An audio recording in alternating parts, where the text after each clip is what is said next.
Ek is Rinus van Sion in Parys en is voorwaar heerlik om vanmôre saam met jou te kuier.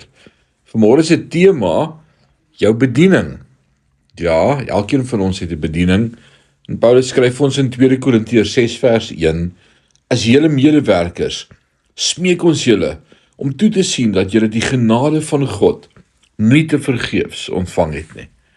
Volgens 2 Korintiërs 5 vers 20, is ons ambassadeurs vir Christus, wat die goeie nuus van die evangelie met almal wat ons ontmoet deel.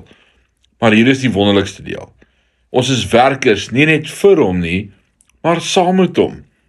Hy stuur ons nie op 'n opdrag uit en wens ons sterkte toe terwyl ons vertrek nie. Nee, hy is oomblik vir oomblik by ons terwyl ons met mense praat, dinge met hulle deel en hulle net liefhet. En hy is ook by hulle. Dit gee my groot vertroue in my bediening. As jy honger was, sou ek my grondboontjie botter toebroodjie met jou kon deel. Maar ek sou nie seker kon wees of dit werklik in jou behoeftes sou voorsien nie. Miskien sou jy daarvan hou, miskien ook nie. Daarom sou ek dit met 'n mate van huiwering aan jou aanbied.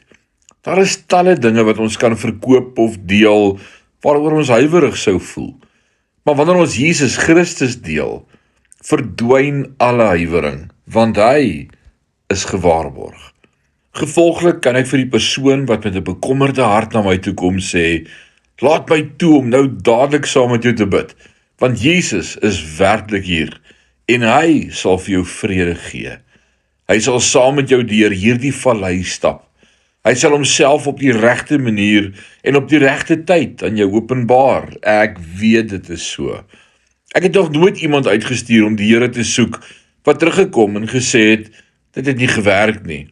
Ek het gebid, ek het my Bybel gelees, ek het met hom gepraat, ek het op hom gewag, maar dit het nie gewerk nie.